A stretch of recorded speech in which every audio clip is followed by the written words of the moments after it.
ఇప్పుడు నేను చెప్పే స్టోరీ వింటే ఆశ్చర్యం వేస్తుంది. మనం ఏదైనా పని చేయాలంటే ఎన్నో ఉపాయాలు వేస్తుంటాం. ఇంకొంచెం అర్థమయ్యేలా చెప్పాలంటే పాతకాలంలో పాపకో, బాబుకో ఉయ్యాల వేయాలి అంటే ఇళ్లలో దూలాలు ఉండేది. తర్వాత కాలంలో అంటే పెంకుటిల్లు పోయి డాబాలు వచ్చాక స్లాబ్‌కి ఉయ్యాల కట్టడానికి అనువుగా హుక్కులు పెట్టేవారు. మరి ఇప్పుడు స్టాండ్ ఉన్న ఉయ్యాలలో ఇంకా చాలా మోడల్స్ ఉయ్యాలలు వచ్చాయి.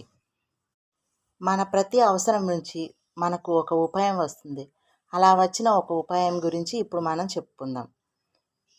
దేని గురించో తెలుసా? మన యూట్యూబ్ గురించి. అవును, మీరు విన్నది నిజమే. మనకి ఎంతో ఇష్టమైన యూట్యూబ్ గురించి ఇప్పుడు మనం చెప్పుకుందాం. యూట్యూబ్ అంటే ఈ కాలంలో అందరికీ సుపరిచితమే. ఏదైనా వంట చేయాలి కానీ ఎలా చేయాలో తెలీదు. వెంటనే యూట్యూబ్లో చూస్తాం. హెల్త్ గురించి యూట్యూబ్లో చూస్తాం. ఫిట్నెస్ వివరాలు కావాలంటే యూట్యూబ్లో చూస్తాం. బోర్ కొడితే పాటలు వినాలంటే యూట్యూబ్. గత 20 ఏళ్ళుగా మన ప్రశ్నలు మారినా మనకు ఉన్న సమాధానం మాత్రం ఒక్కటే, అది మన యూట్యూబ్. ఎంతోమంది వైఫల్యాల నుంచి విజయం వైపు వచ్చిన సక్సెస్ స్టోరీస్ యూట్యూబ్లో లక్షల కొద్దీ ఉంటాయి కదా.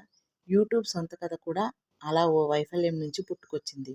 ప్రపంచంలోనే అతిపెద్ద వీడియో షేరింగ్ ప్లాట్ఫారంగా ఉన్న యూట్యూబ్ని నిజానికి ఆ ఉద్దేశంతో సృష్టించింది కాదంట, అంటే ప్రారంభించింది కాదు. మొదట ఇదొక డేటింగ్ యాప్. స్టీవ్ చెన్, చాదు అలీ, జావేద్ కరీం అనే ముగ్గురు స్నేహితులు ఓ రోజు పార్టీ ప్లాన్ చేసుకున్నారు. అనుకోకుండా జావేద్ ఆ పార్టీకి రాలేకపోయాడంట. ఆ పార్టీలో తాము పంచుకున్న ఆనందాన్ని నోటితో చెప్పే కన్నా వీడియో చూపించి చెప్తే బాగుంటుందనుకున్నారు అలీ, స్టీవులు. కానీ ఆ వీడియోని స్నేహితులతో షేర్ చేసుకునేందుకు ఆన్లైన్లో అనువైన వేదికేది వాళ్లకు కనిపించలేదు. కాస్త బాధ అనిపించినా అందులో నుంచే వాళ్ళకి ఒక వ్యాపార ఆలోచన పుట్టుకొచ్చింది.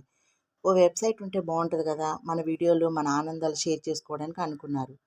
సో ఒక సైట్ పెడదాం, అందులో వీడియోల ద్వారా అమ్మాయిలు అబ్బాయిలు వాళ్ళని వాళ్ళు పరిచయం చేసుకుంటారు. ఈ పద్ధతిలో జీవిత భాగస్వామిని ఎంచుకోవచ్చు. ఇందులో మనం చెప్పేది ఏమీ ఉండదు, ఎవరి కథ వాళ్ళదే. అందుకే దీనికి యూట్యూబ్ అని పేరు పెడదాం అనుకున్నారు. ఇక్కడ ట్యూబ్ అంటే టీవీ అని అర్థమట. అలా మొదలైంది మన యూట్యూబ్ ప్రయాణం. 2005 ఫిబ్రవరి 14, అవును, వ్యాలంటైన్స్ డే రోజునే మన యూట్యూబ్ ప్రారంభమైంది. ఈ సైట్ని ప్రారంభించడం కోసం స్టీవ్, చాద్, జావేదులు తాము ఉద్యోగం చేసి దాచుకున్న డబ్బంతా ఫనంగా పెట్టారు. కొన్ని సంస్థల నుంచి ఫండింగ్ కూడా తీసుకున్నారంట. అయినా అనుకున్నంత ఆదరణ రాలేదు. కారణం, అప్పట్లో ఇలా తమను తాము పరిచయం చేసుకోవడానికి, ప్రేమలో పడటానికి నెటిజన్లు సిగ్గుపడ్డారట. ఫలితం, సైట్ని మూసేయాల్సిన పరిస్థితి.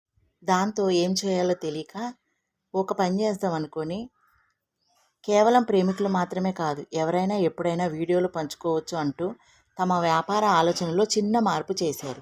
ముగ్గురు స్నేహితులు. వీళ్ళలో ఒకరైన జావేద్ కరీం మీ ఎట్ ద జూ అనే పేరుతో ఓ జూలో తీసిన వీడియోని మొదట షేర్ చేశాడంట. ఈ వీడియోని ఇప్పటివరకు ఎంతమంది చూశారో తెలుసా? 35 కోట్ల మంది చూశారు. ఇదంతా బాగానే ఉంది. యూట్యూబ్ని ప్రారంభించే నాటికి అదే పేరుతో, అంటే యూట్యూబ్ అనే పేరుతో మరో సంస్థ ఉండేదంట.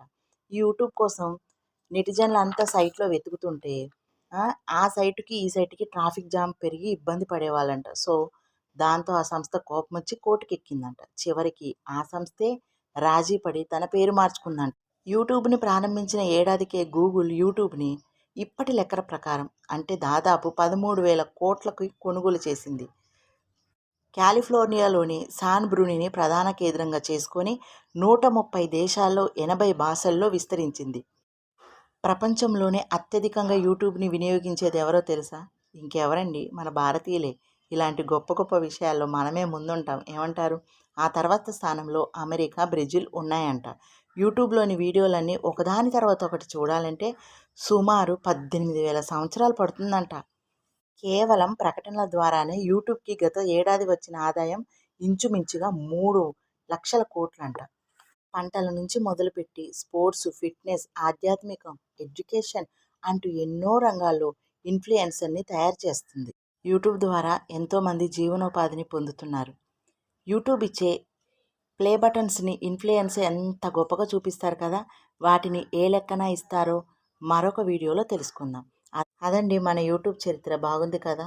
మనం ఎన్నో పనులు చేయాలనుకుంటాం, కొన్ని మొదలేస్తాం, కొన్ని అవాంతరాలు రావడంతో వెనుదిరుగుతాం.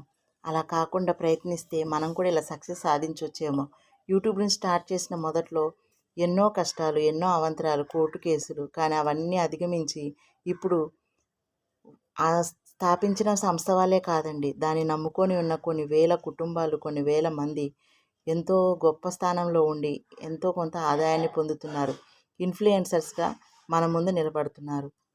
మనం కూడా ఏదైనా పనిని స్టార్ట్ చేసినప్పుడు ఎన్ని అవాంతరాలు వచ్చినా ఆపకుండా ఆ పనిని సక్సెస్ వైపు నడిపిద్దాం. మరొక మంచి వీడియోతో కలుసుకుందాం. Thank you for watching.